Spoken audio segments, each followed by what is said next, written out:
Not everything that weighs heavy is gold, and not every inheritance is measured in money. That night at 3 in the morning, I saw my son robbing me. He was carrying a chest, 350 pounds, $17.5 million in jewelry and gold. I watched him from the darkness. He was sweating, breathing hard, with another man, dragging it out of my house like thieves. And I did nothing. I did not scream. I did not stop him. I did not call the police. When he opened that chest, he thought he had destroyed me. But I had already destroyed him, weeks before. Because a father who truly loves also knows how to punish. And the hardest punishment is not taking away the gold. It is letting him see who he is without it. If this story stirs something inside you, then subscribe to William's Revenge Stories. Every day I share a story that could be yours, or someone you know. Tell us where you are listening from. My name is William Anderson. I am 81 years old. I live on an estate on the outskirts of Vermont, in a house that belonged to my grandfather, and his grandfather before him. This house smells of old wood, of cedar oil, of candles my wife lit every night before sleeping. It has been 22 years since she died, and 3 weeks since I discovered the hole where everything I built in my life used to be. Not the gold, not the jewelry, but the trust. That night when I entered the back room and saw the empty space where the chest always was, I did not scream. I did not call anyone. I just stood there, hands shaking, staring at the dust on the stone floor. There was a perfect rectangular mark, clean, like a scar on the skin of the house. And I smiled, because I already knew who had done it. The chest weighed 350 pounds. Inside were jewels my grandfather carved with his own hands. Gold bars my father saved for 50 years.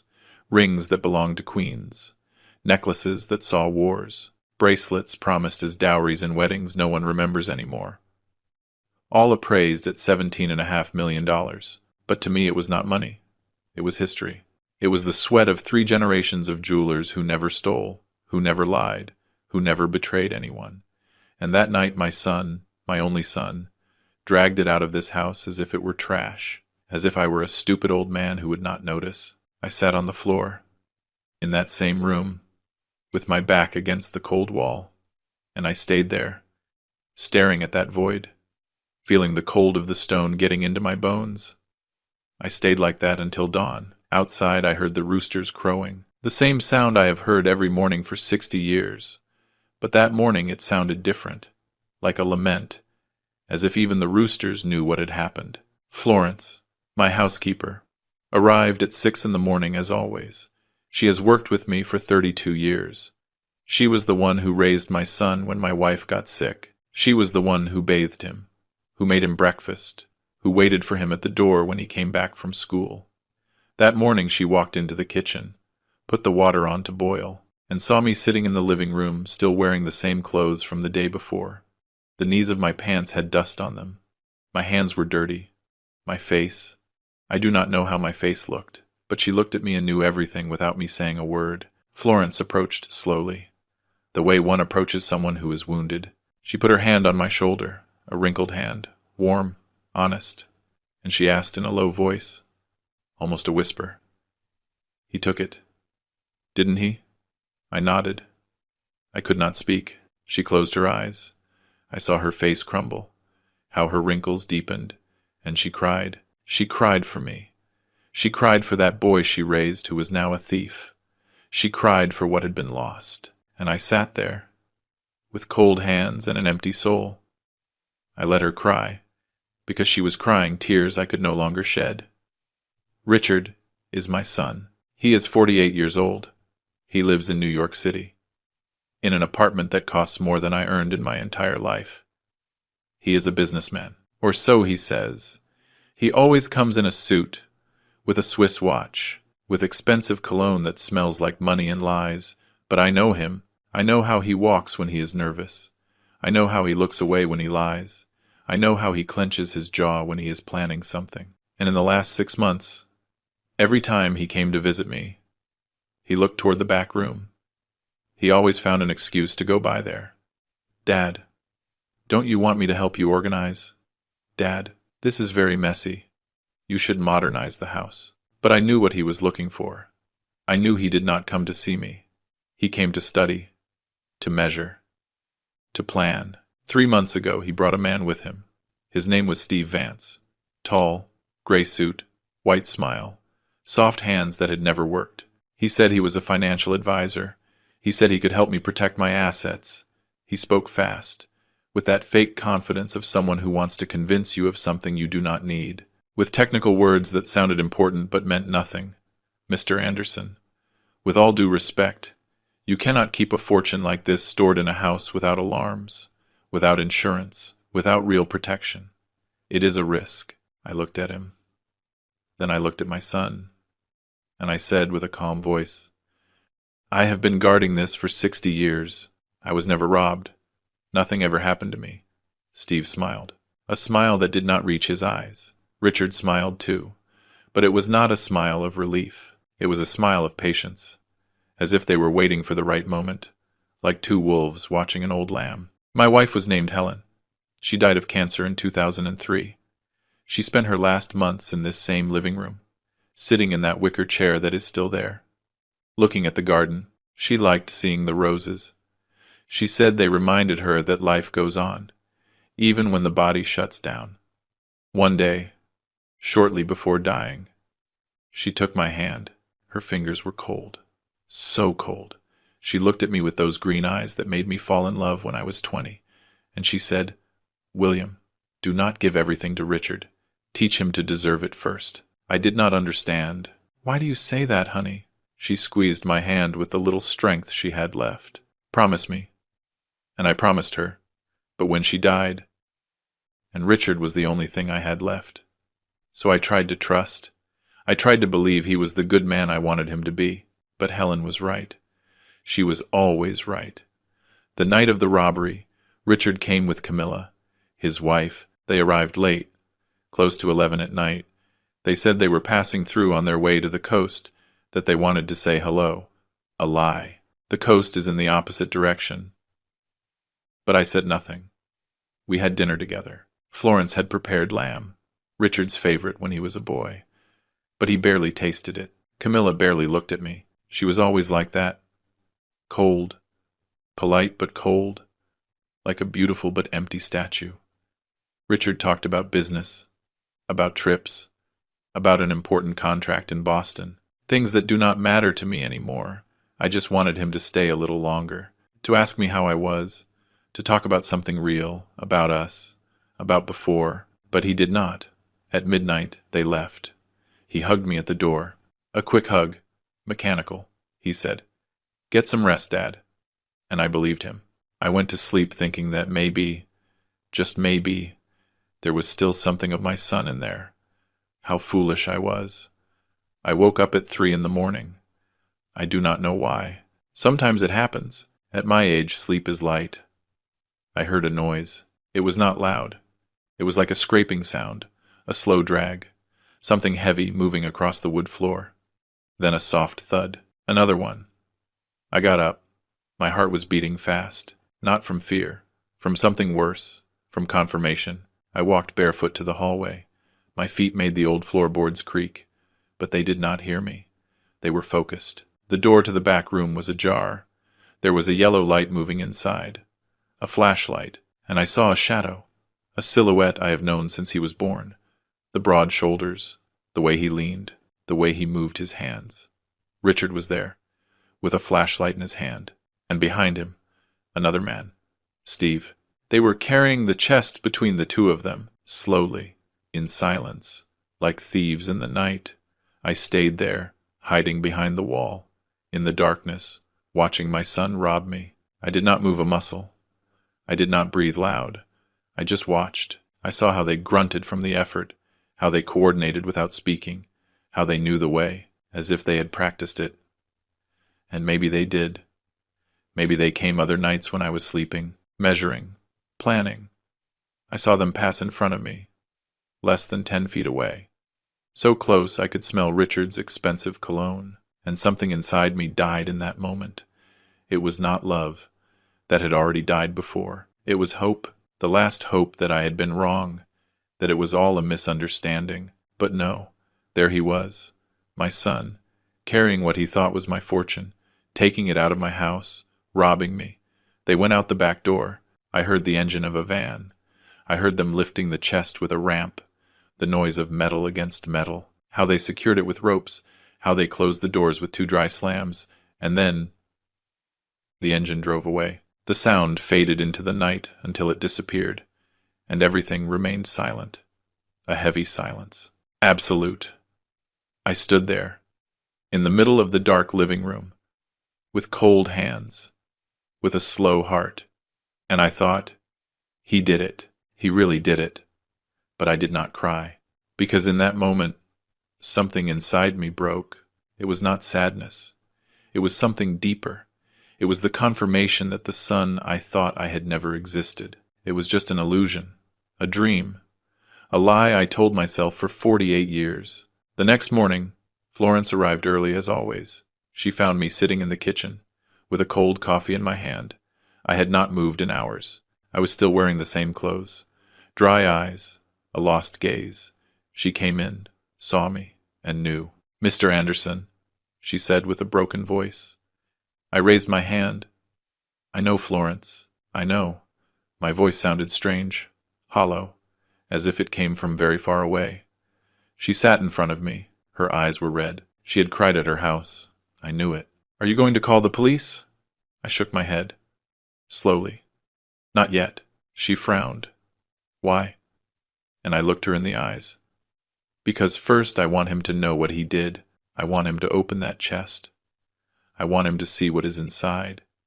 And when he sees it, he is going to understand who I am." Florence looked at me without understanding.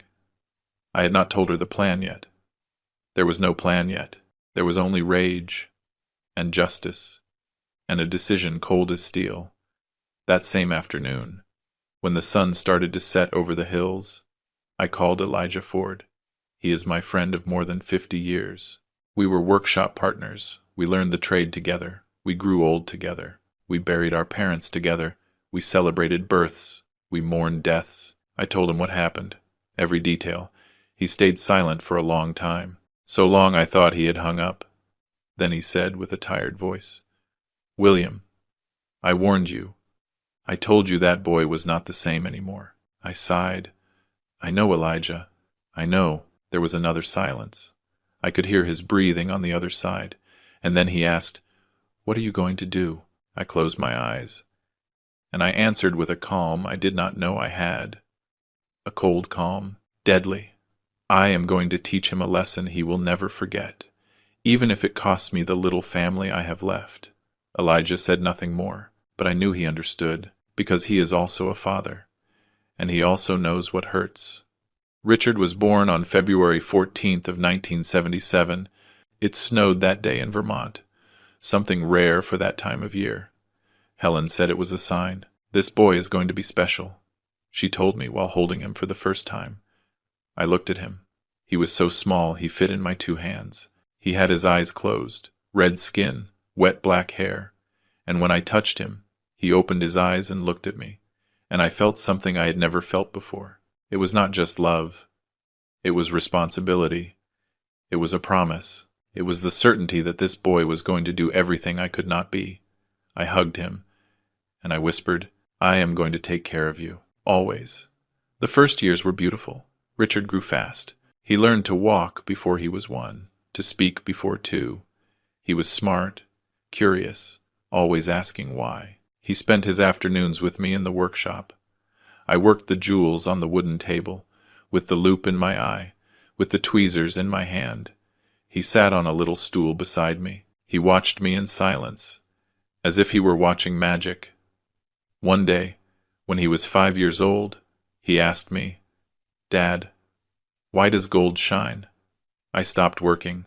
I looked at him, and I said, "Because it is pure sun, because it has nothing fake inside." He smiled, and I thought he understood.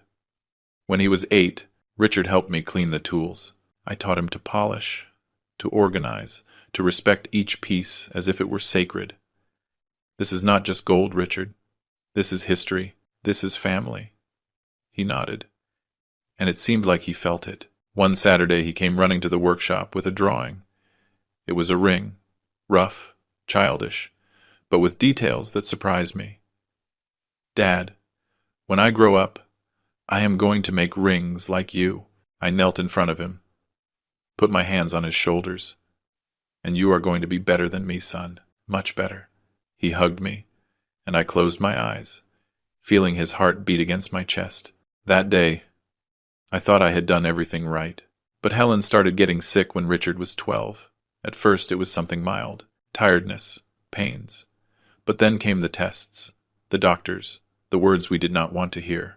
Cancer, advanced, inoperable. Richard changed. He became quieter, more distant. He spent hours locked in his room. I tried to talk to him, but he only said, "I am fine, Dad. Leave me alone." And I left him alone, because I did not know what to say, because I was broken too. Helen died 3 years later. The funeral was a gray day. No sun, no air. Richard did not cry. He stood in front of the coffin, hands in his pockets, looking at the ground, and, when it was all over, he left without saying anything. At 18, Richard went to New York to study business administration. I wanted him to stay, to learn the trade, to continue the family tradition, but he said, "Dad, that belongs to the past. No one works with their hands these days. The future is something else." I did not know what to answer. I just watched him pack his things, get on the bus, say goodbye with a quick hug, without looking me in the eyes. And when the bus left, I stayed standing at the station, alone, feeling I had lost something more than a son going away to study. I had lost the boy who called me hero. During the first years, Richard called often, once a week. He told me about his classes, his friends, the city. I asked him if he was eating well, if he was sleeping enough, if he needed money. He always said no. "I am fine, Dad. Don't worry." But his voice sounded different, harder, colder, as if he were learning to be someone else. At 23, he told me he had a girlfriend. Her name was Camilla. "She is smart, Dad. We study together. You are going to like her." Camilla was tall, thin, with straight blonde hair, expensive clothes, perfect manners, too perfect. She greeted me with a smile that did not reach her eyes. "Nice to meet you, Mr. Anderson." I shook her hand, cold, soft, without strength. During the meal, she talked about business, about opportunities, about investments. Richard looked at her with admiration. I looked at both of them and thought, "Where is my son?" After eating, I went out to the garden to smoke a cigar. Florence followed me. "Mr. Anderson, that girl is not good for him." I sighed. "I know, Florence, but he is grown up now. He does not listen to me anymore." She shook her head. "No, sir, you are his father. You still have to try." But I did not, because I was afraid of losing him more than I already had. Richard married Camilla 2 years later. It was a big wedding, in New York, at an elegant hotel with people I did not know. I went alone. I sat in the first row. I saw my son say, "I do," with a smile that seemed practiced. I saw Camilla look at him with eyes that did not shine with love, but with ambition. And when the ceremony ended, Richard hugged me. "Thanks for coming, Dad." I hugged him back, and I told him, "Take care of her, and take care of yourself too." But he was no longer listening to me. Years passed. Richard visited less and less, once a year, if that, always in a rush, always with excuses. "Dad, I have a lot of work. Dad, I have to travel." I understood, or that is what I told myself. But the truth is it hurt. It hurt sitting in that big empty house, waiting for a call that never came. It hurt seeing the photos of when he was a boy, smiling, happy, and comparing them with the man he was now. One day, Elijah came to visit me. He found me looking at an old photo. "What are you looking at, William?" I sighed. "My son, before he got lost." Elijah put his hand on my shoulder. "There is still time. While you are alive, there is time." 2 years ago, Richard started coming more often. At first I thought he had changed, that maybe he had reflected, that maybe he wanted to recover what we had lost. But then I noticed something. He always asked about the chest. "Dad, do you still have it there? Dad, When was the last time you checked it? Dad, have you thought about putting it in a bank? I tried to change the subject, but he insisted, and every time he left, I stayed with that strange feeling in my chest. That feeling that something was wrong, that my son was not coming for me. He was coming for something else. Iris, my granddaughter, was the only one who noticed. She is 23 years old. She studies art history in Boston. She is just like Helen. The same green eyes, the same soft smile, the same huge heart. One day she came to visit me. We were drinking tea in the garden when she told me, "Grandpa, you trust my dad?" I looked at her, surprised. "Why do you ask me that?" She looked down. "Because I don't. I haven't for a long time." I felt a chill on my back. "Iris." She interrupted me. "And I know when he lies. And lately, he lies a lot." I said nothing, because I knew she was right, and because I could no longer deny it. 2 months before Richard brought Steve to my house, I turned 80. 80, a number that weighs heavy. That marks you. That reminds you that time runs out. Helen always said, "Birthdays are for being with who you love." And that day I only wanted one thing, that my son would come. Nothing else. No gifts, no parties. Just him. A week before I called him. "Richard, Saturday I turn 80. Can you come?" There was a silence. "Dad, let me check my schedule. I'll confirm." He hung up. And I waited, but he did not confirm. Not that day, not the next, nor the next, and I kept waiting. Because a father always waits. On Friday, one day before my birthday, I called him again. "Richard, are you coming tomorrow?" He sighed, as if I were a bother. "Dad, tomorrow I have an important meeting. I don't know if I can." I swallowed hard. "Son, you only turn 80 once in a life." He stayed quiet. "I know, Dad. Let me see what I can do. I'll call you later." He hung up. He did not call. That night I sat in the kitchen until late. Florence saw me and asked, "Mr. Anderson, are you okay?" I forced a smile. "Yes, Florence. I'm just tired." A lie. I was not tired. I was broken. Because I knew that tomorrow I was going to turn 80, and no one was going to come. Saturday dawned with sun. A beautiful day. I got up early, took a shower, put on the shirt Helen gave me years ago. The one she said made me look elegant. I went down to the kitchen. Florence was already there. She had baked a cake. Small, simple, but made with love. "Happy birthday, Mr. Anderson." I hugged her. "Thank you, Florence. Thank you for remembering." She had tears in her eyes. How could I not remember? We put the cake on the table. But we did not cut it because I was still waiting. Waiting for the phone to ring. Waiting for Richard to call. Waiting for him to say, "Dad, I am on my way." Hours passed. 9 in the morning, 10, 11. The phone did not ring. At noon, Florence set the table. With the good plates. With the silverware. The same ones we used when Helen was alive. "Just in case he comes," she told me. I nodded. We sat down. We ate in silence. Richard's chair was empty. Helen's chair too. And I, sitting there, looking at those two empty spaces, felt something I had never felt. It was not sadness. It was loneliness. A loneliness so big, so deep, that it hurt physically, like a fist squeezing my chest. Florence looked at me, not knowing what to say, because there was nothing to say. Words do not fill empty chairs. At 3 in the afternoon, the phone rang. I ran, as if I were 20 years old. "Richard?" It was Iris. "Grandpa, happy birthday. Forgive me that I could not go. I have exams at the university, but I send you a huge hug." I smiled. "Thank you, sweetie." "Don't worry," she hesitated. "Grandpa, is my dad there with you?" I looked at the empty table. "No, sweetie. He did not come." There was a long silence. "And did he call at least?" I closed my eyes. "No." Iris sighed with anger. "I cannot believe he is so. Grandpa, I am sorry. I am so sorry." I swallowed the lump in my throat. "It is okay, sweetie. I am fine." A lie. I was not fine. But a father does not burden his grandchildren with his pain. That afternoon I went out to the garden.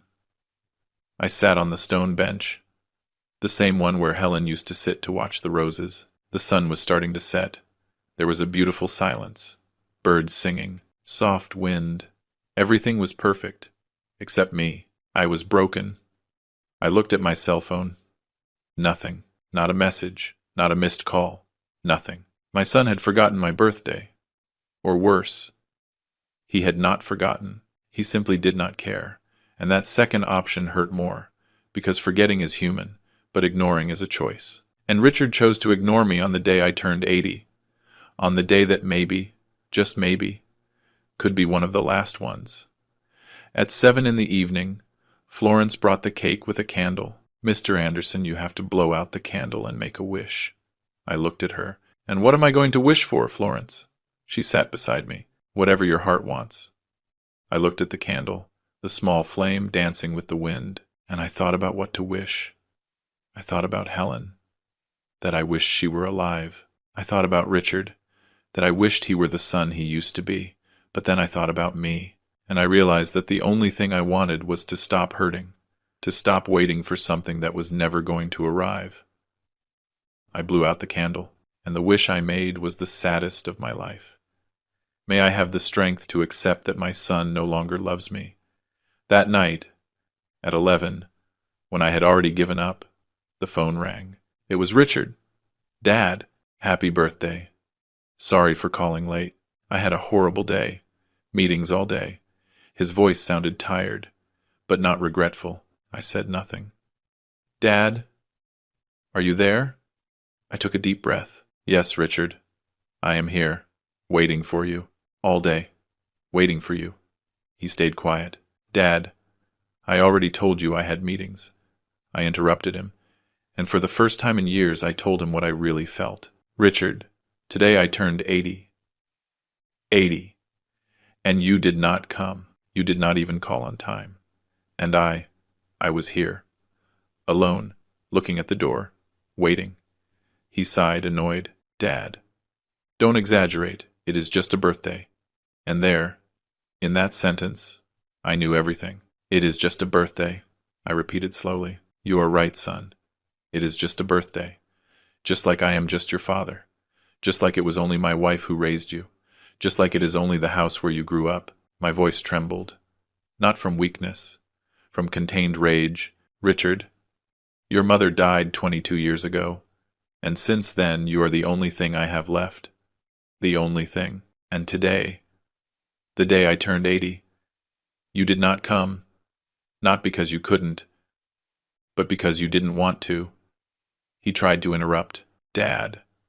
But I continued, "And the worst part is not that you didn't come. The worst part is that you didn't care. That for you, I am just a birthday, something that can be forgotten, something that is not worth the effort." I hung up, and I cried. I cried like I hadn't in years. Florence, who had heard everything from the kitchen, came and hugged me.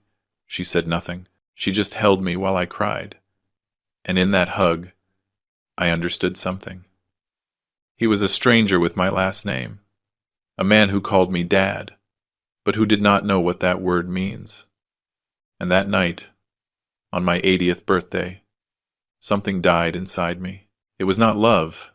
That had already died before.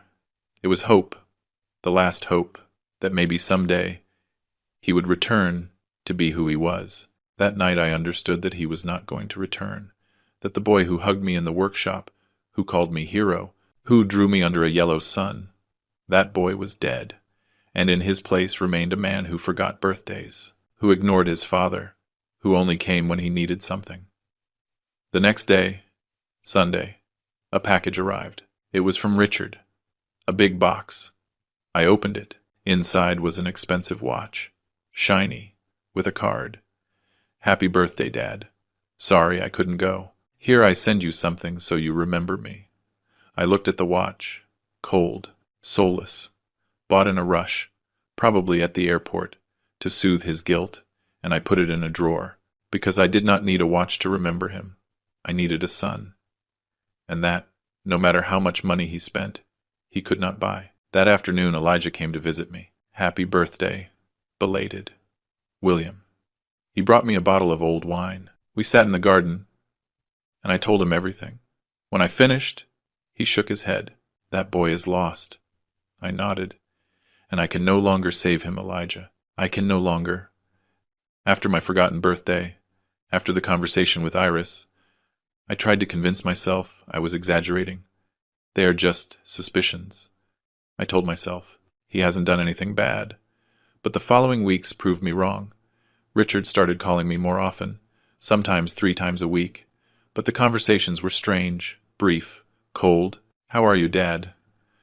And before I could answer well, he was already changing the subject. Hey, Dad. That insurance I mentioned. Did you think about it? I sighed. Richard. He got impatient. It's just that you don't understand. In this day and age, keeping things like that in a house is crazy. And he hung up, without saying goodbye, leaving me with the phone in my hand and an emptiness in my chest. One afternoon in October, Richard arrived without warning. He had a folder under his arm. Dad. I brought you information. Look at it. They were brochures from security companies, from banks, from armored deposits, all with the logo of Steve Vance's company. I glanced at them without interest. Richard, I don't need this.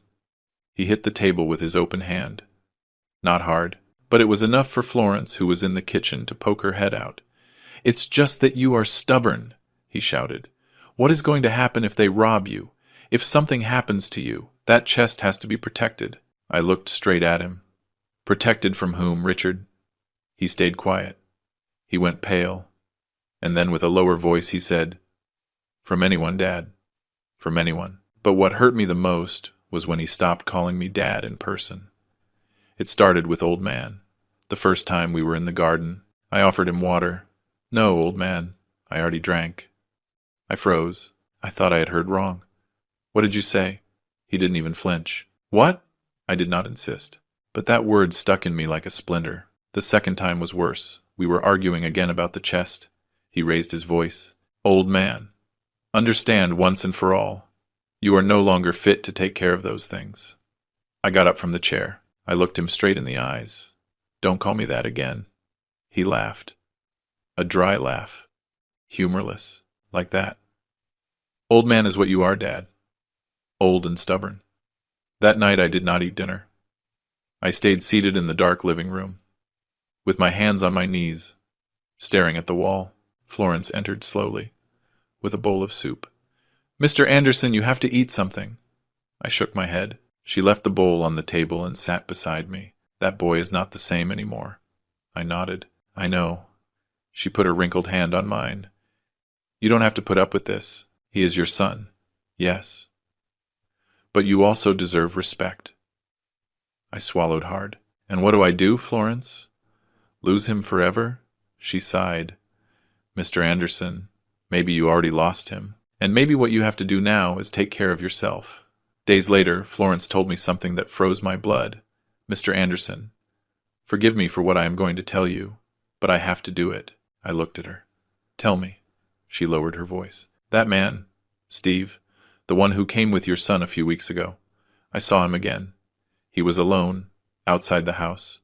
I went out to sweep the front, and there he was, across the street, with his cell phone in his hand. When he saw me, he walked fast toward a car. But before leaving, I saw him pass by the back door. He crouched down and was looking at the lock. I felt like I couldn't breathe. When was that? She looked down. 4 days ago. I didn't want to scare you, but I had to tell you. That same afternoon, I checked all the doors, all the windows, the locks, the bolts. Everything was fine, but I no longer felt safe. I felt watched, spied on, as if someone were studying my house, measuring my steps, waiting for the exact moment. I called Elijah. William, you have to do something, he told me. You cannot stay there waiting for the worst to happen. I did not know what to do. I did not want to believe it. I did not want to accept that my son, my own blood, was planning to rob me. But all the signs were there, and I could no longer ignore them. Iris came to visit me again one Sunday. This time she brought lunch. We ate in the garden. She looked at me with concern. "Grandpa, I see you very tired." I forced a smile. "I am fine, sweetie." She put down her fork. "No, Grandpa, you are not fine. I know you. Something is happening to you." I sighed. I didn't want to worry her, but she insisted. "Is it my dad again?" I did not answer, and that silence was enough. She closed her eyes. "Grandpa, please, tell me what is happening." So I told her everything. The thing about Steve, the calls, the old man comments, the locks. She listened without interrupting, and when I finished, she had tears in her eyes. "I cannot believe he is capable of doing this to you," she whispered. I squeezed her hand. "I don't want to believe it either, but the evidence is there." Iris stayed quiet for a long time. Then she looked at me with determination. "Grandpa, I am going to talk to him." I shook my head. "No, sweetie. I don't want you to get in the middle." She stood up. "I don't care. He is my father. But you are my grandfather, and I am not going to let him hurt you." That afternoon, when Iris left, I stayed sitting in the garden watching the sunset, and for the first time in a long time I did not feel completely alone. Someone in this family still saw me, still cared for me. But Richard came back before Iris could talk to him. He arrived one night, close to 10, without warning. He knocked on the door hard. I opened. He was serious, tense. "Dad, we have to talk." He entered without waiting for an answer. He sat in the living room. I closed the door and remained standing. "What's wrong?" He took a deep breath. "Dad, Steve made me a proposal. It's good. Very good. He can insure everything you have in that chest. But he needs to see it, appraise it, document it." I shook my head. "I already told you no." He stood up. "Dad, stop being so distrustful. He is just trying to help you." I looked at him directly. "Help me or help you?" The silence that followed was heavy. Richard looked at me with something I had never seen in his eyes before. It was not anger. It was contempt. "You know what, old man? Do what you want." He turned around and walked toward the door. Before leaving, he stopped. Without turning around, he said, "One day you are going to need me, and that day I hope you remember this." And he left. The door closed with a dry slam. I stayed there, standing in the middle of the empty living room, feeling that I had just lost something more than an argument. I had just lost my son. And the worst was that he had already lost me a long time ago. I was just accepting it now. That night, I took out an old photo of Richard. He was 8 years old. He was smiling with a hammer in his hand in the workshop next to me. He seemed so happy, so innocent, so mine. I looked at that photo for hours, and I cried. I cried for the boy he was, for the man he could have been, and for the stranger he had become. Florence came down at some point in the night. She found me there with the photo in my hands. She said nothing. She just sat beside me, and the two of us stayed in silence, accompanying my pain, because sometimes words are not enough. Sometimes only silence remains, and the certainty that something broke forever. 3 weeks after that last fight, Richard called me. His tone was different, soft, almost affectionate. "Dad, I'm sorry. I crossed the line. I shouldn't speak to you like that." I said nothing. I heard his voice. "But I did not believe him," he continued. "I want to invite you to dinner, to New York, on Friday. We'll go to a nice place, you and me, like before. What do you say?" Something inside me wanted to believe, a small part, a foolish part that still hoped my son would return. "It's okay," I said finally. "Perfect, Dad. I'll pick you up at 5. He hung up, and I was left with the phone in my hand, wishing I wasn't wrong. But deep down, I knew I was. Friday arrived. Richard appeared in a black Mercedes, shiny, with leather seats and that expensive smell I never liked. "Do you like it, Dad?" I nodded without enthusiasm. "It's nice." I got in. He drove fast, talking about business, about contracts he just closed, about an important client. I listened halfway. I looked out the window, watching the fields pass, the hills, the towns, And I thought, when was it that I stopped knowing this man? We arrived in New York when the sun was starting to set. The sky was orange, beautiful, but I could not enjoy it, because I felt something bad was about to happen. The restaurant was right downtown, an elegant place, with a glass facade, golden lights, waiters in black vests. Purely business people come here, Richard said as we entered. You're going to like it. But I didn't like it.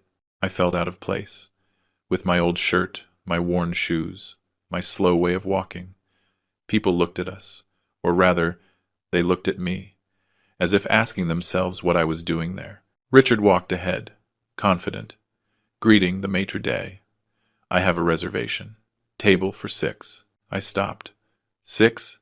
He turned around. Yes, Dad. I told you it was a dinner. Some friends are coming. But he hadn't told me anything. And there I knew this was not what he had promised me. When we arrived at the table, there were already people. Camilla was sitting, looking at her cell phone.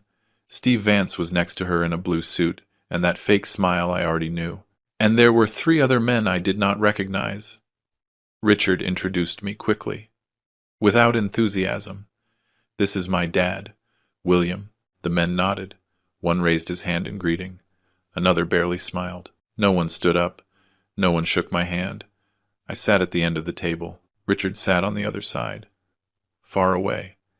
And that's how the worst dinner of my life began. They talked about things I did not understand, about hedge funds, about stocks, about real estate projects. I tried to follow the conversation, but I got lost. The words were technical, fast, full of codes only they handled. I ate in silence, chewed slowly. The steak was tough. Or maybe it was me who no longer had the strength even to swallow. No one asked me anything. No one looked at me. It was as if I wasn't there, as if I were a ghost sitting at the end of that long and cold table. At one moment, one of the men mentioned something about family assets. Everything must be legally documented, he said with a serious tone. Steve seized the opportunity. He looked toward Richard. Exactly. There are still people who keep fortunes in their houses, without protection, without insurance. It is a terrible risk. Everyone nodded. I felt how the conversation was directed toward me, how every word was a poisoned arrow. Richard looked at me sideways. I held his gaze. And in that silence I understood. This dinner was not a reconciliation.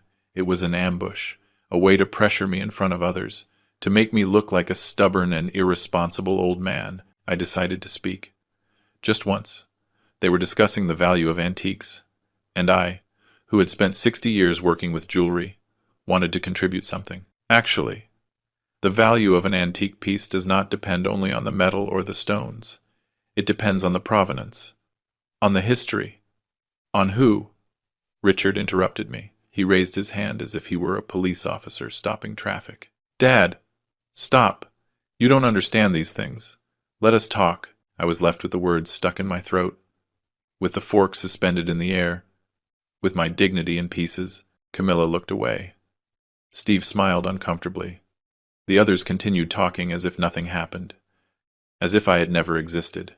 If you are listening to my story, comment down below where you are watching from. Sometimes, knowing that I am not alone in this gives me strength to keep telling it. The rest of the dinner was a quiet hell. I no longer tried to speak. I chewed without tasting. I drank water without thirst. I just waited for it to end. Richard laughed with the others. Camilla ordered dessert. Steve told a joke and everyone laughed except me. At one moment, Richard looked at me. Are you okay, Dad? I nodded. But I was not okay. I was destroyed. And the worst was not the interruption. The worst was that he had humiliated me. In front of strangers, in front of his wife, in front of everyone. He had taken away my voice. He had taken away my respect. He had turned me into nothing. When the dinner ended, we all left together. Outside it was cold. Richard talked with Steve about I don't know what. Camilla walked ahead, in a hurry. I stayed behind, alone, watching them walk away. Then I felt a hand on my shoulder. I turned around. It was an older man, about 60 years old, with a gray beard and tired eyes. Mr. Anderson? I nodded. I am Evan Burns. I worked with your son 5 years ago. He shook my hand. Nice to meet you. He looked toward where Richard was. Then he looked at me. And, with a low voice, almost a whisper, he said, "Be careful with your son. He did the same to me before sinking me. Do not trust him. And trust that guy Steve even less." I froze. What happened? Evan shook his head. I don't have time. But investigate. Ask around. Richard has debts. Many. And he is desperate. Before I could ask more, he left. Walked fast. Disappeared among the people. Richard came toward me. Who was that? I shrugged. He confused me with someone. Richard looked at me suspiciously, but did not insist. Well, Dad, I'll take you to the station. Tomorrow I have meetings early. I can't drive you to Vermont. And there I understood another thing. He wasn't even going to drive me back. He was going to leave me alone. As always. The return trip by train was the longest of my life. I sat by the window. I watched the darkness outside. The lights of the towns passed fast. The people in the car slept, read, talked. I just watched my reflection in the glass, and I saw a tired old man, humiliated, betrayed by his own son. I arrived in Vermont past midnight. I walked to the taxi stand. The cold air hit my face, and I cried. There, standing in the middle of the empty street, with hands in my pockets, I cried like I hadn't done in years, because that night I understood something. My son did not love me. Maybe he never did, and I had to accept it, even if it killed me inside.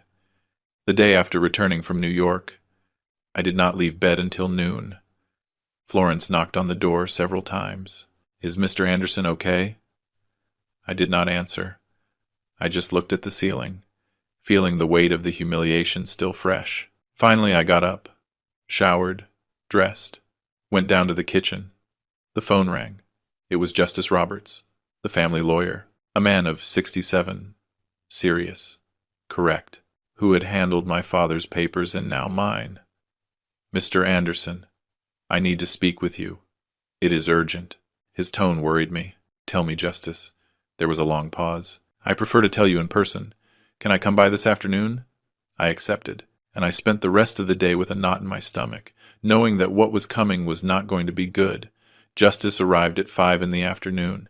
He brought his old leather briefcase, the same one he used since I met him. We sat in the living room. Florence brought us coffee. He waited for her to leave. Then he took a deep breath. Mr. Anderson, what I am going to tell you is delicate. Very delicate. I nodded. Tell me. He opened the briefcase. He took out some papers, but did not show them. Your son Richard came to my office yesterday, without warning. He entered as if he had the right, and he asked me for something no one has asked me in 40 years of profession. My heart started beating faster. What did he ask for? Justice looked me straight in the eyes. He asked to see your will. I felt as if I had been hit in the chest. My will? Justice nodded. I told him it was impossible, that those documents are private, confidential, that only you can authorize their viewing. He insisted. He told me he was your only son, that he had the right to know, that you were already old, and that it was better to have everything clear. I closed my eyes. Justice continued. I explained again that I could not. Then he changed his tone. He got serious. He took out his wallet. I froze. What did he do?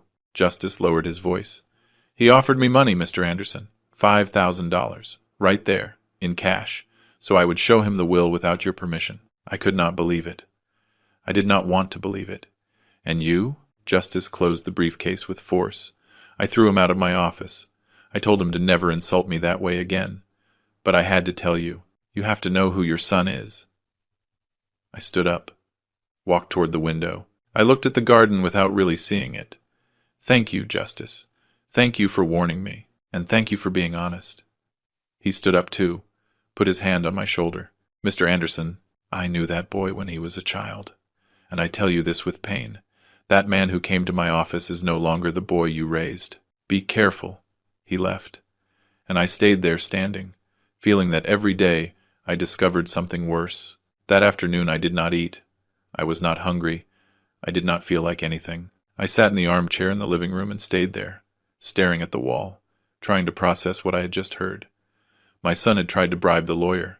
My son wanted to see my will. My son was counting the days for me to die. Florence came in with a glass of water.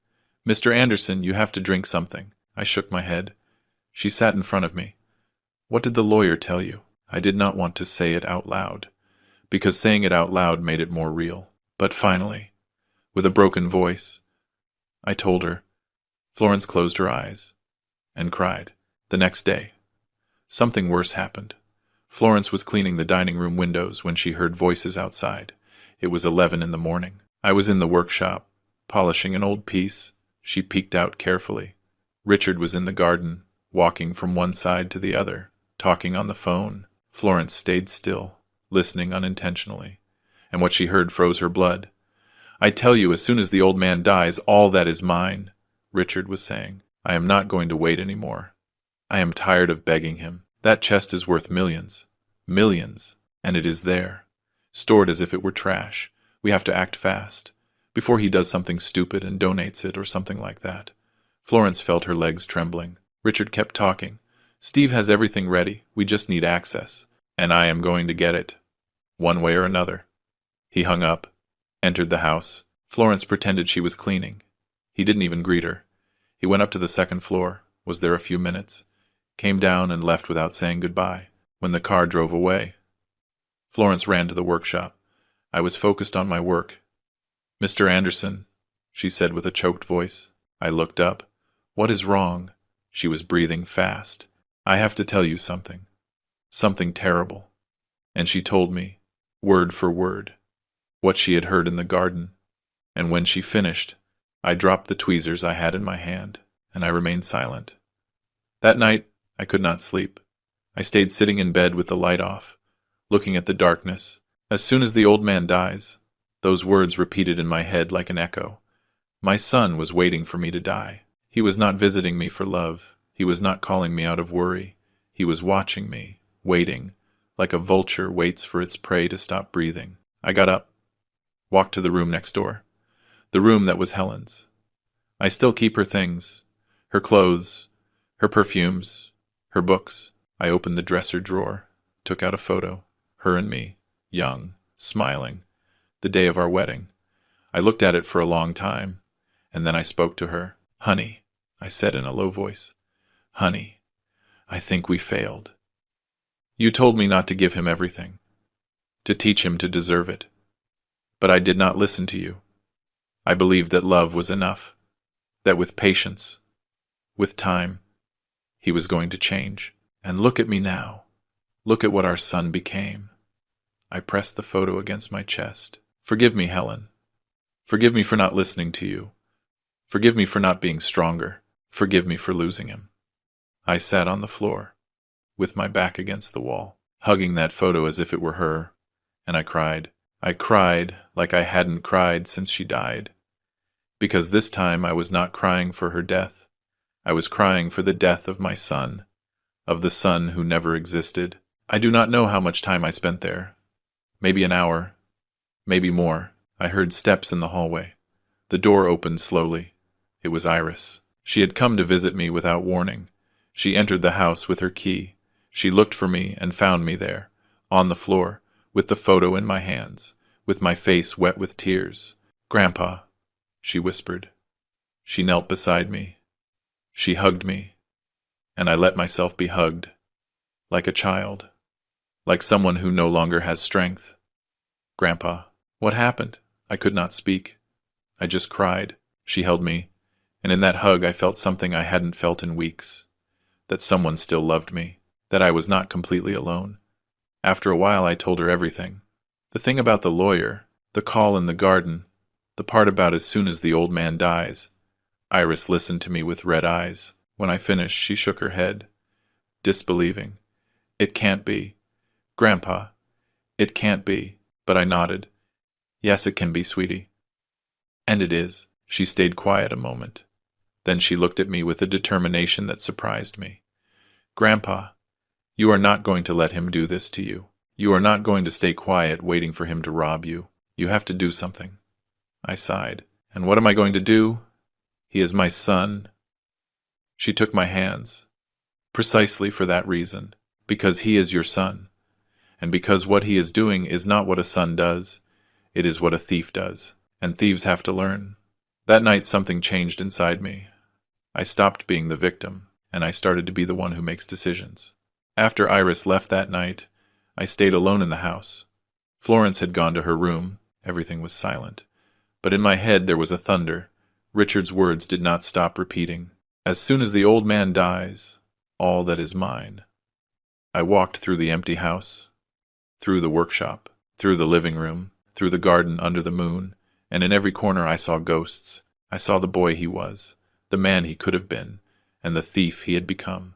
I sat on the garden stairs, the same ones where he sat as a child eating bread with oil, and I cried again. But this time the tears were not of sadness. They were of rage. I entered the house. I went up to the second floor, opened the door to Richard's room, the room where he grew up, where he slept until he was 18. I still keep some of his things, school trophies, childhood photos, a drawing he made for me when he was 6, me, him, and Helen, holding hands under a yellow sun. I took it, I looked at it, and I felt something break inside me. That boy in the drawing no longer existed. Maybe he never existed. Maybe it was always an illusion of mine, wanting to see goodness where there was only ambition, wanting to see love where there was only interest. I tore the drawing, in 2, in 4, in small pieces, and I let them fall to the floor. I went down to the kitchen. It was 3 in the morning. I made coffee. I sat at the table, and I thought, what am I going to do? I could report him now, but without proof he would say I was crazy. I could confront him, but he would lie, like he always did. I could wait for him to rob me, and then report him, but that would make me a victim, and I did not want to be a victim anymore. I wanted to be the one who controls, the one who decides, the one who teaches. And then something in my mind cleared up, cold, calculating. An idea started to form, slow, but perfect. I took out an old notebook, a pen. I started to write, plan. I wrote the word and underlined it twice. Step 1. Make exact replicas of every piece in the chest. Step 2. Swap the real content for the replicas. Step 3. Send the real jewelry out of the country. Step 4. Let Richard steal the chest. Step 5. Report him publicly. Step 6. Wait for him to try to sell the pieces and discover they are fake. I reread what I had written, and I smiled. It was not a smile of happiness. It was a smile of war, because this was no longer about forgiving. It was about teaching, and the best lessons hurt. But then I thought about Helen, about what she would tell me if she were alive. William, he is your son. And I would answer her, not anymore, honey. Not anymore. Because a son does not wait for his father's death. A son does not bribe lawyers. A son does not call the man who gave him life old man. Richard had stopped being my son the day he chose gold over me, and I, finally, had to accept it, no matter how much it hurt, no matter how much it destroyed me. I had to accept that the son I loved died a long time ago. At 5 in the morning I made a decision. I was going to try one last time, one last chance. I was going to call Richard. I was going to tell him everything. No filters, no fear. I was going to put the truth in his face. And if after that he still chose the same path, then I would execute the plan without guilt, without remorse. I picked up the phone. I dialed his number. It rang once, twice, 3 times. Dad, what happened? It is 5 in the morning. His voice sounded annoyed. I took a deep breath. Richard, I have to talk to you. It is important. There was a silence. Dad, I can't right now. I am sleeping. Call me later. And he hung up, just like that. Without more. Without asking if I was okay. Without worrying. And there, in that click of the phone, everything was confirmed. I dialed again. This time he did not answer. I dialed again. Voicemail. Richard, I said in the message, I know what you are planning. I know you want that chest. I know you are waiting for me to die. And I want you to know something. That chest is never going to be yours. Never. Because a son who waits for his father's death deserves nothing. Absolutely nothing. I hung up, and I waited. 1 hour, 2, nothing. Richard did not call back. He did not write. Nothing. And that nothing was the clearest answer I could receive. He had chosen, and so had I. That morning, when Florence arrived, she found me sitting in the workshop, with the notebook open, with the plan written down. Did Mr. Anderson not sleep? I shook my head. No, Florence. But it doesn't matter. Because tonight, I made the most important decision of my life. She sat in front of me. What are you going to do? I looked her straight in the eyes. I am going to let my son condemn himself. I am going to give him enough rope to hang himself. And when he does, the whole world is going to know who he really is. Florence nodded slowly. Then I am with you. Until the end. I took her hand. Thank you, Florence. You don't know how much that means. Later, Iris arrived. She had come without warning again. She saw me with the notebook. Grandpa. What is that? I showed her the plan. She read it in silence. When she finished, she looked up. Her eyes were teary. Grandpa, this is going to destroy him. I nodded. I know, but he chose to destroy himself first. I am just going to make sure he learns the lesson. She stayed quiet a moment. Then she said something that surprised me. I am going to help you. With everything. Whatever you need. I hugged her. Thank you, sweetie. But this is going to cost me dearly. It is going to cost me my son. She looked at me with tears. Grandpa, you already lost him. A long time ago. Now you are just closing the door. That afternoon I finally called Elijah. But before that I did something else. I entered the back room. I opened the chest. I took out every piece, one by one. I put them on the table. And while I looked at them, I spoke to them, as if they had a soul. You are going to help me teach him a lesson. The last lesson. I closed the empty chest. And in that moment I felt that something in me had also emptied out. The hope, the illusion, the unconditional love. Everything was gone. And what remained was an old man, tired, but decided to get justice.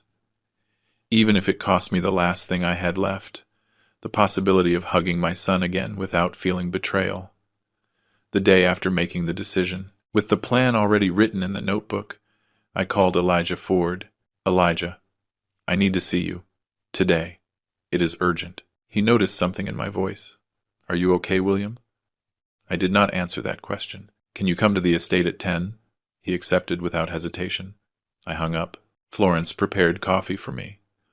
What are you going to do, Mr. Anderson? I looked at her, and for the first time in weeks, I smiled. It was not a smile of happiness. It was a smile of decision. I am going to teach him a lesson he will never forget, even if it costs me the last thing I have. Florence nodded slowly. Then count on me. Iris had slept at the house. She came down the stairs. Grandpa, I want to help too. The three of us looked at each other. And there, in that old kitchen, the plan was formed. Elijah arrived on time. He brought his straw hat, his plaid shirt, his worried face. We sat in the workshop. I closed the door. Elijah, I need you to do something for me. Something I have never asked you. He took off his hat. Tell me. I took a deep breath. I need you to make me exact replicas of every piece I have in the chest, every bar, every jewel, every ring, everything. Elijah looked at me as if he didn't understand. Replicas. I nodded. He frowned. William, what for? I looked him straight in the eyes. To let my son rob me, but so he doesn't steal what he thinks. The silence was long. Elijah leaned back in the chair, and then slowly he began to understand. Are you saying that? I interrupted him. Yes, I am going to substitute all the real content for replicas. The true jewels I am going to send away, to a safe place, and I am going to let Richard take the chest. But when he opens it, when he tries to sell it, he is going to discover that everything is fake, and there he is going to understand who I am. Elijah stayed quiet a moment. Then he sighed. William, that is brilliant. And painful. I nodded. I know, but it is the only thing I can do. If I call the police now, he is going to say it is a lie, that I am old, that I am paranoid. I need proof. I need him to condemn himself. Elijah shook my hand. Count on me. That same afternoon we opened the chest. Iris, Florence, Elijah and I. We put everything on the workshop table. Antique jewelry, rings with emeralds, pearl necklaces, pure gold bars. Everything shone under the light. Iris watched with eyes wide open. Grandpa, I had never seen all this together. I nodded. This is 3 generations of work. This is history. And your father thinks he can take it as if it meant nothing.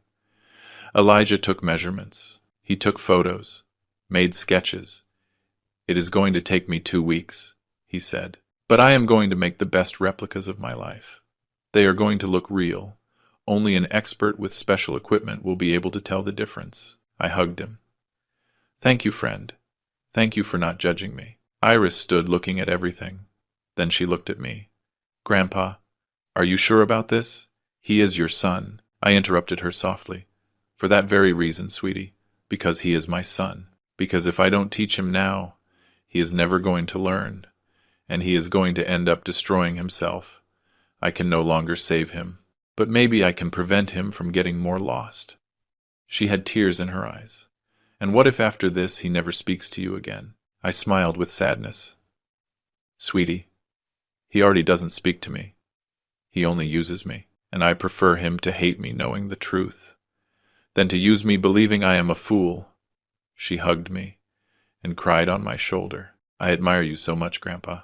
I kissed her forehead. And I admire you, my child, for staying by my side. During the following 2 weeks, Elijah worked day and night. He came early, left late, melted metals, carved fake stones, aged new pieces so they looked antique. He was an artist, a master. I helped him when I could. Sometimes Iris came after classes and brought us food. Florence watched the house, warned if Richard appeared. Everything was secret. Everything was precise. One afternoon, while Elijah polished a fake ring, he told me, "You know, William, I never thought I was going to do something like this. Replicas to deceive a thief. And even less if that thief is your son." I sighed. I didn't think I would reach this point either. But here we are. He nodded. Here we are. Finally, the replicas were ready. Elijah brought them in a wooden box. We put them on the table. They were perfect. Identical. They shone the same. Weighed similar. Only an expert with lab equipment could notice that the gold was not pure, that the emeralds were glass, that the pearls were fake. Elijah, this is a work of art, I told him. He smiled tiredly. It is the best thing I have done in my life. And the saddest, too. I paid him. He did not want to accept. This is for friendship. But I insisted. Take it. You deserve it. He took the money and, before leaving, hugged me tight. May God be with you, friend. I nodded. I don't know if God is with me anymore, but I know you are. And that is enough for me. That night, with the help of Iris and Florence, we substituted the contents of the chest. The real jewels were stored in sealed suitcases.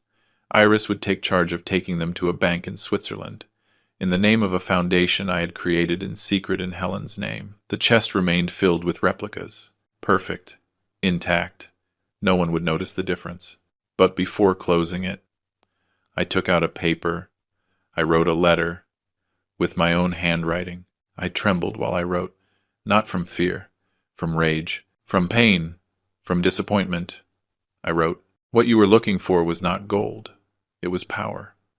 And that was never in this chest. It was in your heart, and you lost it a long time ago. Your father. I folded the letter.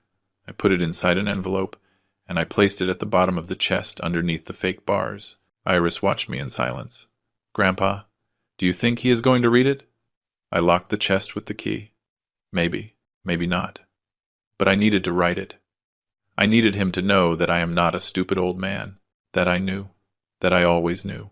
Florence put her hand on my shoulder. Mr. Anderson, you are the bravest man I know. I shook my head. I am not brave, Florence. I'm just tired. Tired of being deceived, tired of being invisible, tired of waiting for my son to be who he is never going to be. I closed the chest, turned the key, and I felt something similar to peace. Iris left that same night for Switzerland with the real jewels. I gave her a signed letter, legal documents, everything necessary. Take care of them, sweetie. That is the true legacy, not the gold, but what we are going to do with it. She nodded. I won't fail you, Grandpa. She left, and I stayed in the house with Florence. We looked at the closed chest. He did not know that inside there was no longer anything of value, just soulless metal, stones without history, and a letter with the truth. And now what, Mr. Anderson? Asked Florence. I sat in the workshop chair. Now we wait.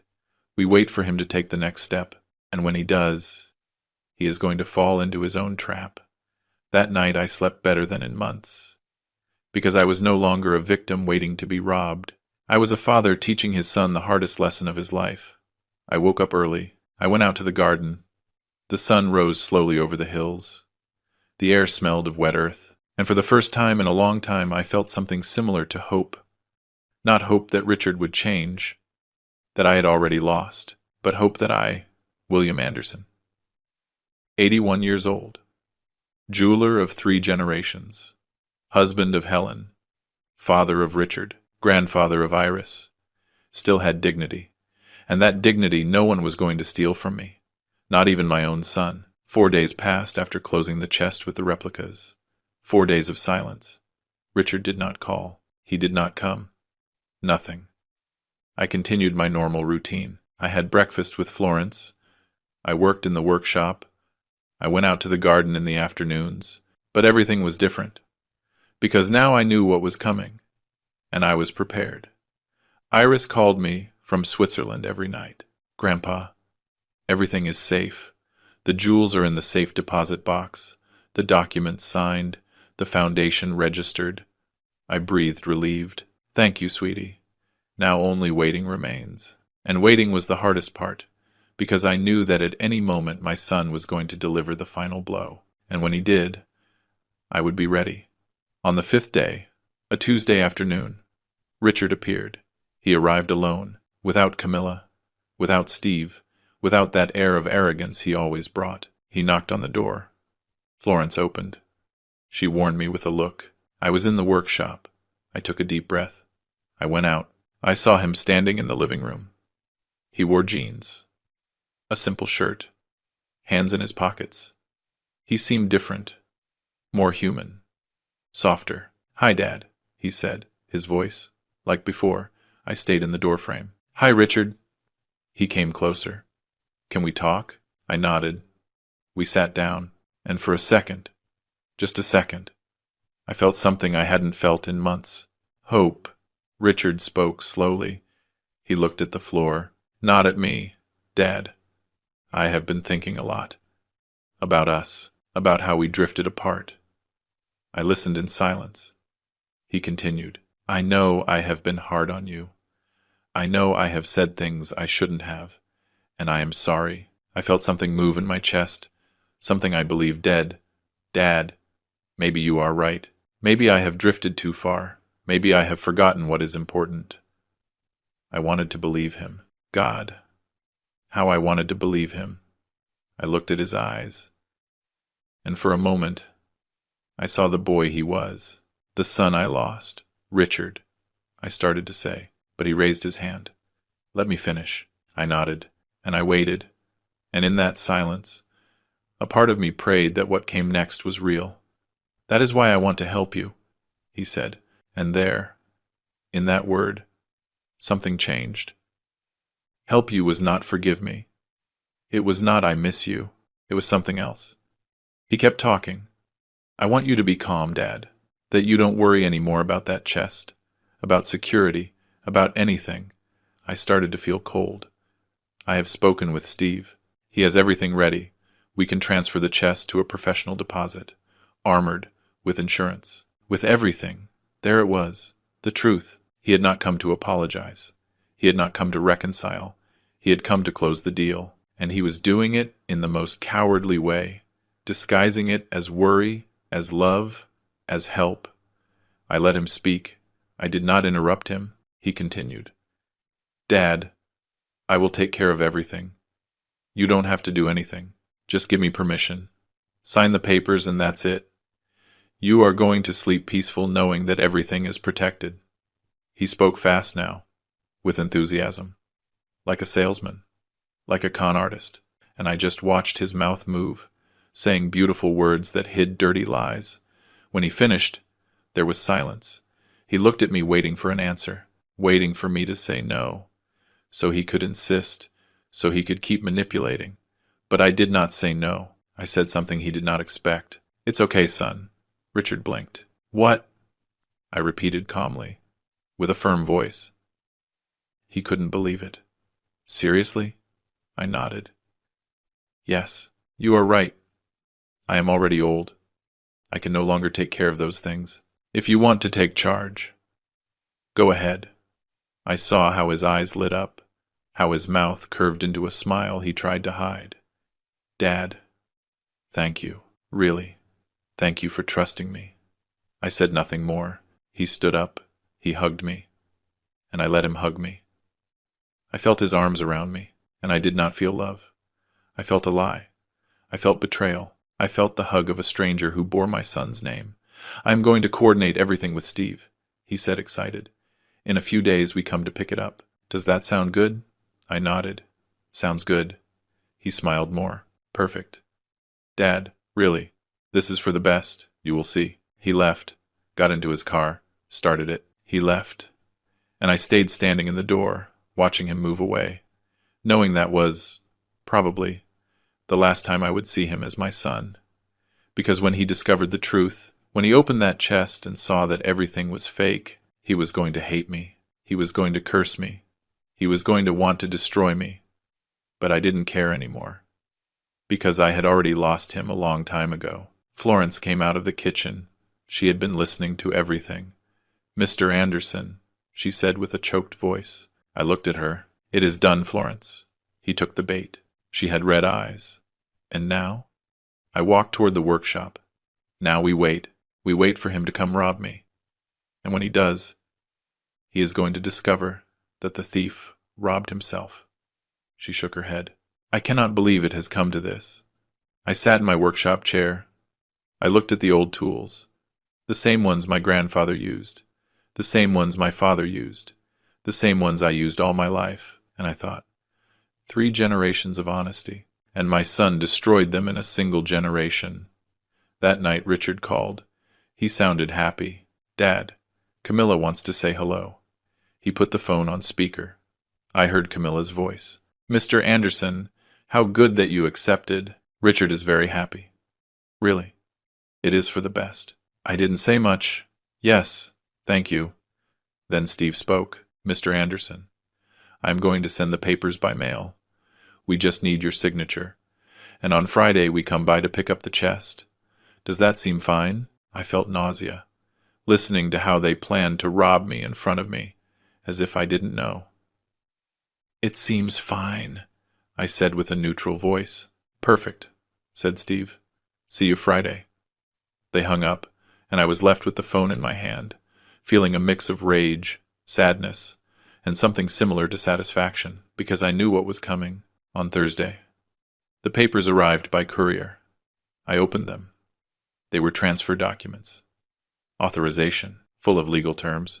I read them carefully. They did not say secure deposit.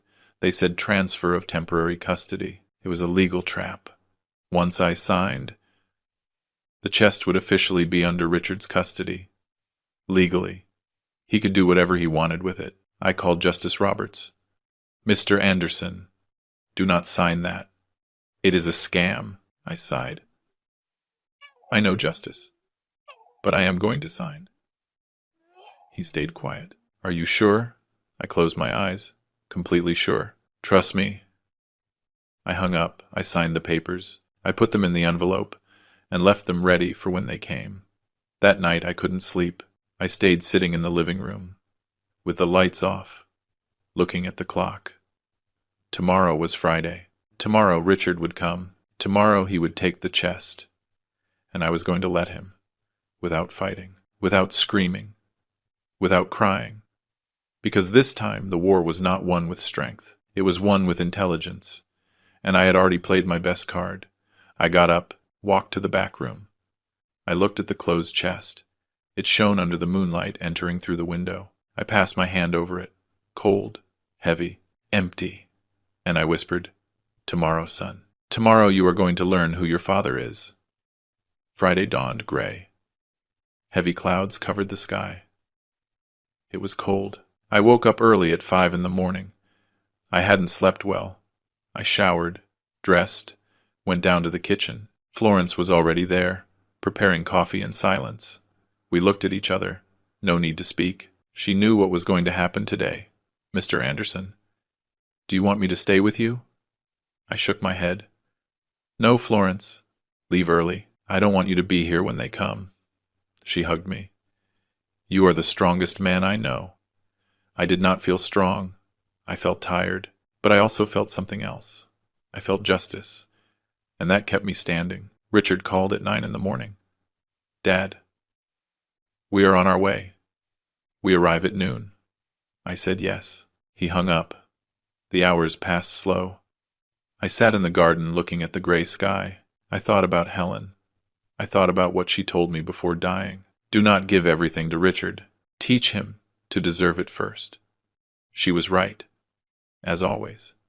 And I, finally, was doing what I should have done years ago. Teaching him, not with words, but with consequences. At 12 sharp, I heard the engine of a vehicle. It was not Richard's Mercedes. It was a white van, big, ready to carry heavy things, ready for the robbery. 3 people got out: Richard, Steve, and surprisingly, Camilla. She almost never came. But today, yes, because today was payday. They knocked on the door. I opened. Richard was smiling. "Hi, Dad." I did not smile. "Hello." Steve brought a briefcase. "Mr. Anderson, here are the signed documents. Everything legal, everything in order." I let them pass. They entered as if the house were theirs. Camilla looked around, evaluating, calculating. Steve went straight to the point. "Where's the chest?" I pointed toward the back room. "There." Richard put his hand on my shoulder. "Thanks, Dad.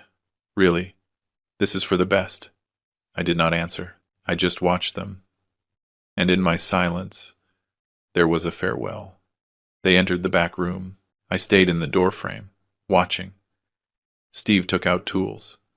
Richard and he lifted the chest between the two. It was heavy. They grunted from the effort. Camilla supervised. "Careful. Don't hit it." They took it out slowly. Through the hallway. Through the living room. Toward the door. I followed them in silence, like a ghost, like a witness of my own misfortune, or my own revenge. It depended on how you saw it. They arrived at the van, opened the back doors. There was a ramp. They loaded the chest carefully, secured it with ropes, closed the doors, and just like that, in less than 15 minutes, they took what they thought was my fortune. Richard came back toward me. He gave me a hug. "Dad, it's done. Now you are going to be calm." I let him hug me. I said nothing. He pulled back. "I'll call you tomorrow to tell you how everything got installed in the deposit." I nodded. Camilla said goodbye with a kiss on the cheek. Cold. Calculated.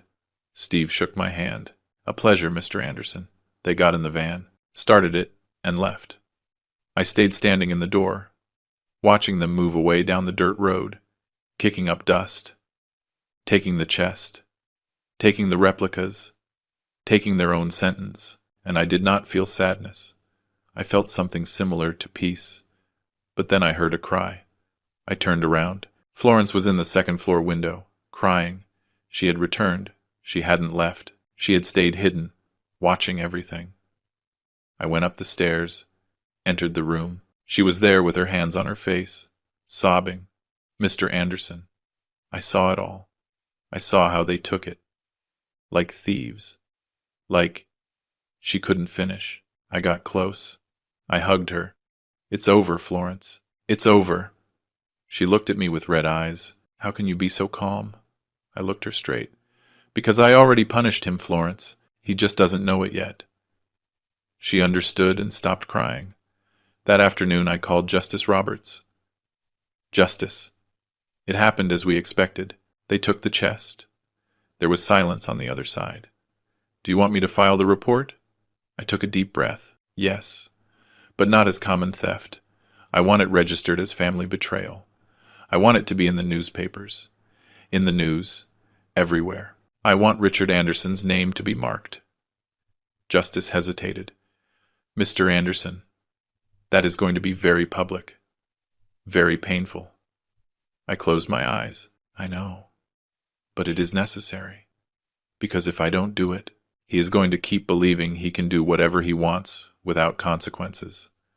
And that has to end. Justice sighed. Understood. Tomorrow, first thing I file the report. That night was the longest of my life. Not because I was afraid, but because I knew what was coming. Richard was going to open the chest. He was going to try to sell the pieces. And at some moment in the next few days he was going to discover that everything was fake, and there his world was going to crumble. I sat in the dark living room, looked at Helen's photo that is always on the mantel, and spoke to her. Honey, I did it. I did what you asked me. I taught him. I don't know if he is going to learn, but at least I tried. The moon entered through the window. The house was silent. And I, for the first time in months, felt in control. I was no longer the victim. I was the judge. And the verdict was already given. The next day, Saturday morning, Justice filed the report.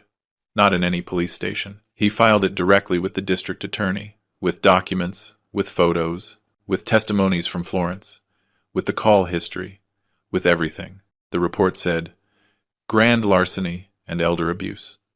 The son, Richard Anderson, 48 years old, stole a chest valued at $17.5 million from the residence of his father, William Anderson, 81 years old, through deceit and manipulation. The news reached the press in less than 2 hours. Local newspapers published it that same afternoon, the Nationals the next day, on Sunday. My phone did not stop ringing. Journalists, neighbors, people I hadn't seen in years. Everyone wanted to know. Everyone wanted to talk. I did not answer anyone. I just waited. I waited for the call I knew was going to arrive. And it arrived Monday morning. It was Richard. His voice sounded desperate. Dad, what did you do? Everyone says I robbed you. This is crazy. I listened in silence. He shouted, Dad, I only wanted to help you. I didn't rob you. The chest is safe. It is in the deposit like we agreed. I waited for him to shut up. And when he did, I told him, with a calm voice, Richard, open the chest. There was silence. What? I repeated. Open the chest, and then call me. I hung up. I sat down, and I smiled. It was not a smile of happiness. It was a smile of justice. Florence entered. Was it him? I nodded. Yes. And what is going to happen when he opens it? I looked out the window. He is going to discover that the man he thought he could rob was smarter than him, stronger than him, and more dignified than him. And that is going to be the most expensive lesson of his life. 2 days passed without news from Richard. 2 days of tomb-like silence. I knew something was happening. I could feel it. Tuesday night, Iris called me from Switzerland. Grandpa, I just saw the news. The police in Antwerp issued an alert. They are looking for 3 people who tried to sell jewels of suspicious origin. My heart accelerated. Antwerp? She confirmed. Belgium. It seems your son didn't waste time. I hung up. I sat down, and I waited, because I knew that at any moment Richard's world was going to explode, and I was going to be here, 3,000 miles away, watching how everything he built with lies collapsed. Wednesday morning my phone rang.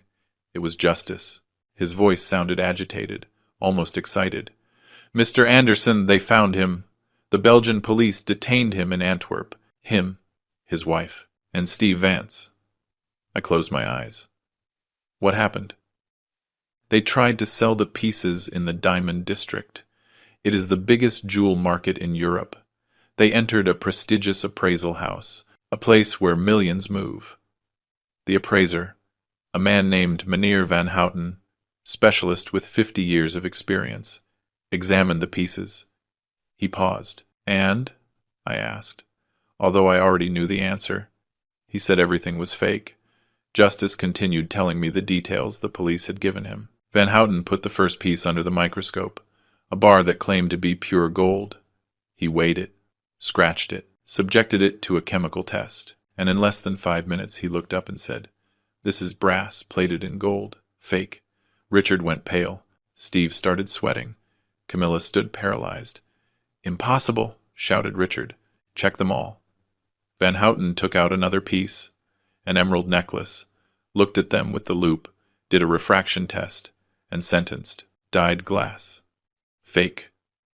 One by one, he examined every piece, every ring, every bracelet, every bar, and all, absolutely all, were perfect replicas, but without value. Richard lost control. Continued Justice. He started screaming, "My father tricked me. That old man tricked me." Van Houten frowned.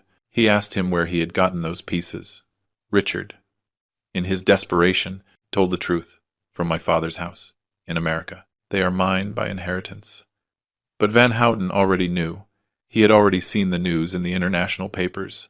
The case of the son who stole the father's fortune. He called the police. In less than 10 minutes, 3 patrols arrived. They surrounded the place. Richard tried to flee. Steve, too. But they didn't even reach the door. They detained all 3. Handcuffs, reading of rights, everything. I listened in silence, feeling something I hadn't felt in months. Justice. But the best part, said Justice with a smile in his voice, was what happened after. In the police station, while waiting for transfer, Camilla exploded. She screamed at Richard in front of everyone. "You promised me millions. You told me we were going to be rich, and you brought me to this country with fake jewels like an idiot."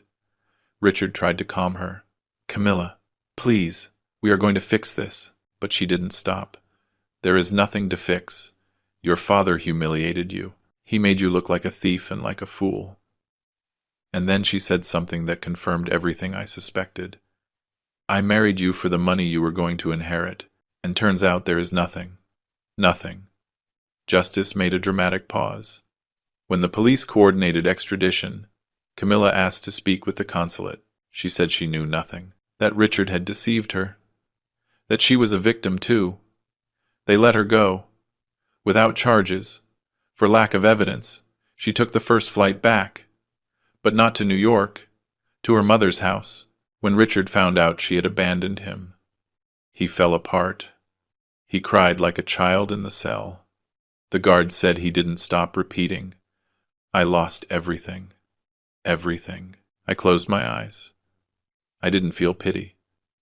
I felt what I had to feel. The consequences of his acts had finally caught up to him.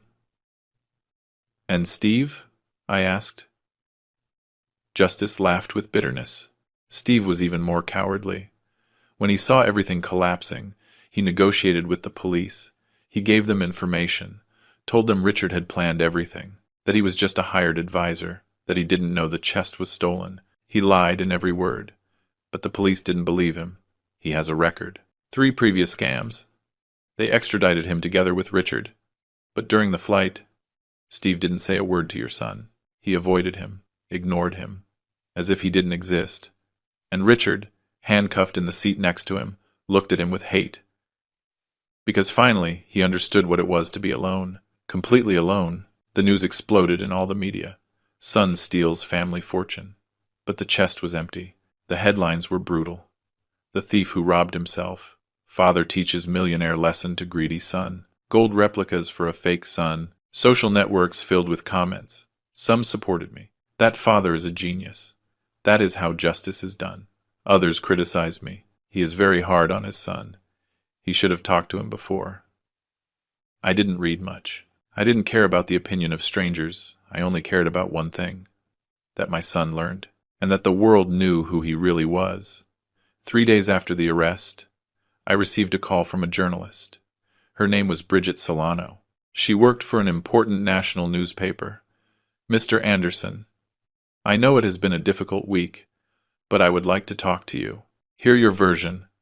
I hesitated. I didn't like cameras. I didn't like exposure. But justice convinced me. Mr. Anderson, if you don't speak, others will speak. They are going to invent things. It is better that you tell your truth. I accepted. Bridget came to the estate a Friday afternoon. She brought a cameraman, a notebook, and a look that seemed sincere. We sat in the garden. She turned on the recorder and started asking, Mr. Anderson, why did you do this? Why didn't you simply report him before? I looked her straight in the eyes and answered calmly, with the truth, because I needed him to condemn himself. Because if I reported him without proof, he was going to say I was crazy, that I was old, that I was paranoid. But this way, with the chest in his hands, trying to sell the pieces, he cannot deny anything. He wrote his own sentence himself. Bridget took notes quickly. And the replicas? How did you make them? I smiled barely. I have friends, friends of a lifetime, people who know me, who know who I am and who help me do justice, she continued. Did you not feel guilt? Did you not feel you were betraying your son? That question hurt me. I took a deep breath. Miss Solano, I did not betray my son. He betrayed me. I only taught him something I should have taught him years ago, that actions have consequences, that you cannot steal from your father and expect nothing to happen, that greed destroys, that gold can be recovered, but dignity cannot. My words came out firm, without trembling. Bridget had tears in her eyes. And would you forgive him? I looked toward the horizon. I already forgave him. A long time ago. But forgiving does not mean forgetting. Nor does it mean he doesn't have to pay for what he did. The interview lasted an hour. It was published on Sunday. On the front page, with my photo, with my words, and with a headline I will never forget. Dignity cannot. After the interview, everything changed. People saw me differently, with respect, with admiration. Neighbors who hadn't spoken to me in years came to greet me. Strangers stopped me on the street. Mr. Anderson, what you did was brave. I did not feel brave. I felt tired, but I also felt something else.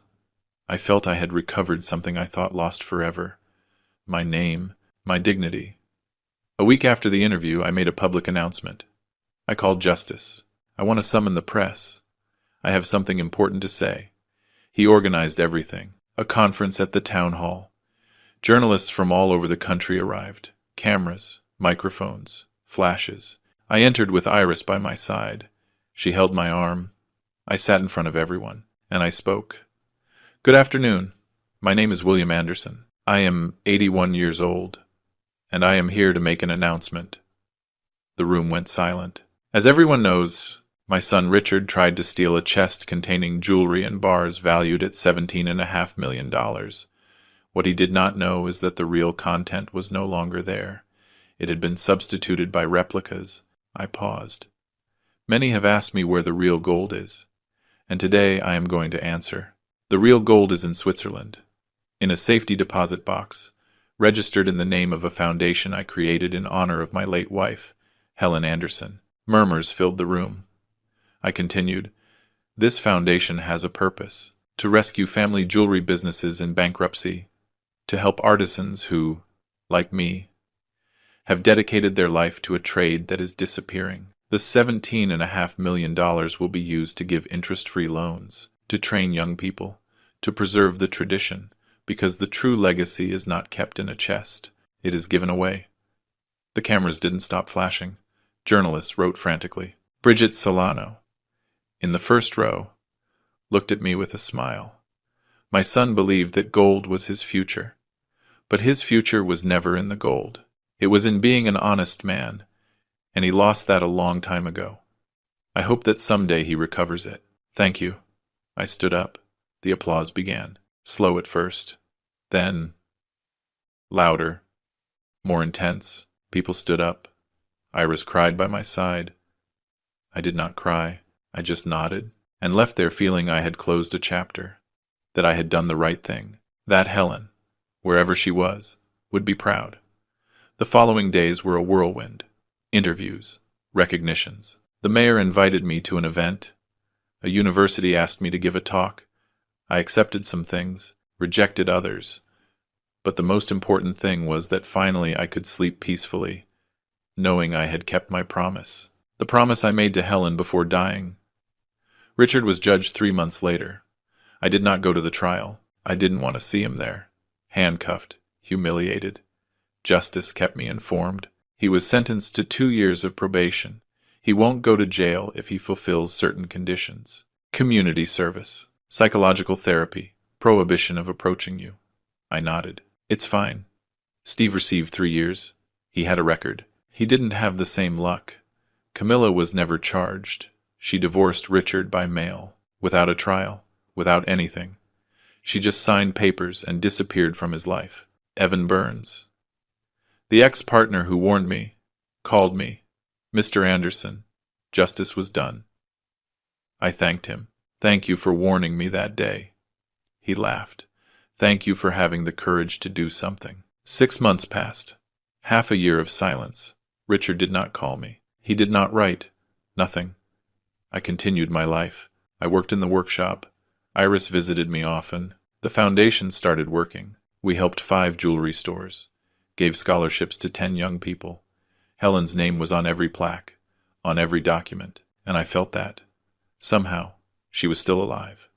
One Saturday afternoon, while I was pruning the roses in the garden, I heard the noise of a car. I looked up. It was an old taxi. It stopped in front of the house. The door opened, and Richard got out. He was thin, pale, with a messy beard. Simple clothes. He no longer wore Swiss watches or expensive suits. He seemed broken. He walked slowly toward me. I left the pruning shears on the table. I said nothing. He stopped a few feet away. We looked at each other in silence. A heavy silence full of everything that had happened. "Dad," he said finally. His voice sounded different. Soft. Broken. I did not answer. He took another step. "Dad, I come to ask for forgiveness." And then he did something I never thought he would do. He knelt. There in the middle of the garden, with the damp earth staining his knees, my son knelt in front of me. "Forgive me, Dad. I was wrong. I was wrong about everything." Tears fell down his face. "I lost everything. Camilla, my friends, my reputation, my dignity, everything." I looked at him from above, not with hate, not with love either, with a deep sadness, a sadness of a father who sees his son destroyed and knows he can do nothing to save him. "Dad, please, say something. Scream at me, hit me, whatever. But don't look at me like that." I crouched down, got to his level. I looked him straight in the eyes. "Son, I forgave you a long time ago, since before you took the chest, because I knew you were going to do it, and because I also knew this was going to happen." He sobbed. "Then, do you forgive me?" I sighed. "I forgive you, but there is something I cannot give back to you." He looked at me confused. "What, Dad?" I put my hand on his shoulder. "Your name, that you lost on your own." Richard closed his eyes. He understood. "Your name, Richard, is no longer the same. When people hear it, they are going to remember what you did, the betrayal, the theft, the greed, and that I cannot erase. Only you can erase that." He kept crying. "How, Dad? How do I recover it?" I stood up, offered him my hand. He took it. I helped him stand up. "Don't ask me for forgiveness, son. Ask yourself. Forgive yourself for what you were, and start doing what you could have been. Work, help, build, and maybe someday, when someone hears your name, they think of something good. But I'm not going to see that. That you are going to have to do alone." Richard hugged me. Tight, desperate. Like when he was a child and was afraid, I let him hug me. But I didn't hug him back, because something inside me was already broken, and I couldn't pretend everything was fine. He pulled away, wiped his tears. "Thanks, Dad, for everything, for the lesson, for not giving up on me." I nodded. "Take care, son." He walked toward the taxi. Before getting in, he turned around. Are you ever going to be able to look at me like before? I took a deep breath, and I told him the truth. I don't know, Richard. Honestly, I don't know. He nodded, got in the taxi, and left. I stayed standing there, in the middle of the garden, watching the car move away. And for the first time, I didn't feel pain. I felt relief, because, finally, after so much time, I had spoken my truth. A few weeks later, Iris came to visit me. But this time, she didn't come alone. She brought her son, my great-grandson, a 3-year-old boy, with huge eyes and a mischievous smile. His name was Matthew. He ran toward me with open arms. "Grandpa Will!" I picked him up. I hugged him, and I felt something I hadn't felt in a long time. Hope. Iris looked at me with tenderness. "Grandpa." So pure. "Yes, sweetie. When he is old enough to understand, I am going to tell him that true gold is not kept, it is given away, that fortunes are lost. But dignity, if you take care of it, is forever." Iris hugged me. The three of us stayed there, in the garden, under the sun, and I knew that, despite everything, despite the pain, despite the betrayal, something good had come out of this. I had recovered my name, and that no one could take away from me. And you? Have you ever trusted someone who betrayed you? Did you have the courage to do something about it? Or did you stay quiet waiting for time to heal the wounds? Sometimes, the people we love most are the ones who hurt us most, and that hurts. It hurts like nothing else in the world. But it also teaches us. It teaches us who we are. It teaches us what we are willing to tolerate. And it teaches us that dignity is the only thing we truly possess. If this story touched your heart, leave me a comment down below. Tell me where you are listening from. Tell me if you ever lived something similar. And if these stories of life, of pain, of justice, move you as much as me. Subscribe. Every day, I share a new story. A story that could be yours, or someone you know. See you in the next story.